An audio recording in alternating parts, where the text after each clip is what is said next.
ಒಬ್ಬ ಹುಡುಗ ತನ್ನ ಯೂಟ್ಯೂಬ್ ಚಾನೆಲ್ಗಾಗಿ ಶಾಪಿಂಗ್ ವ್ಲಾಗ್ ಮಾಡೋಕೆ ಹೋಗ್ತಾನೆ.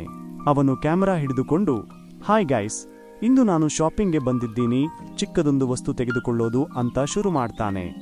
ಮೊದಲು ಅವನು ಒಂದು ಅಂಗಡಿಗೆ ಹೋಗ್ತಾನೆ ಟೂತ್ ಪೇಸ್ಟ್ ತೆಗೆದುಕೊಳ್ಳೋದಕ್ಕೆ. ಆದರೆ ಒಳಗೆ ಹೋದ ಕೂಡಲೇ 50 ಬಗೆಯ ಟೂತ್ ಪೇಸ್ಟ್ಗಳು.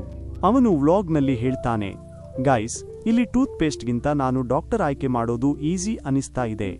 ಮುಂದೆ ಅವನು ಚಪ್ಪಲಿ ಅಂಗಡಿಗೆ ಹೋಗ್ತಾನೆ. ಒಂದು ಚಪ್ಪಲಿ ತೊಟ್ಟು ನಡೆದು ನೋಡ್ತಾನೆ.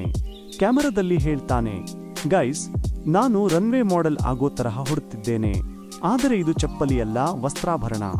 ಕೊನೆಗೆ ಅವನು ಹಣ್ಣು ಮಾರುಕಟ್ಟೆಗೆ ಹೋಗ್ತಾನೆ. ಅಲ್ಲಿ ಮಾವು ಖರೀದಿ ಮಾಡ್ತಾನೆ. ತಕ್ಷಣ ವ್ಲಾಗ್ನಲ್ಲಿ ಹೇಳ್ತಾನೆ, ಗೈಸ್, ಮಾವು ಖರೀದಿ ಮಾಡೋಕೆ ಬಂದಿದ್ದೆ, ಆದರೆ ಮಾವಿನ ಬೆಲೆ ನೋಡಿ ನನ್ನ ಜೋಳದ ಹಣ್ಣನ್ನೇ ತಿನ್ನೋದ್ರೂ ಬೆಟರ್ ಅನಿಸ್ತು.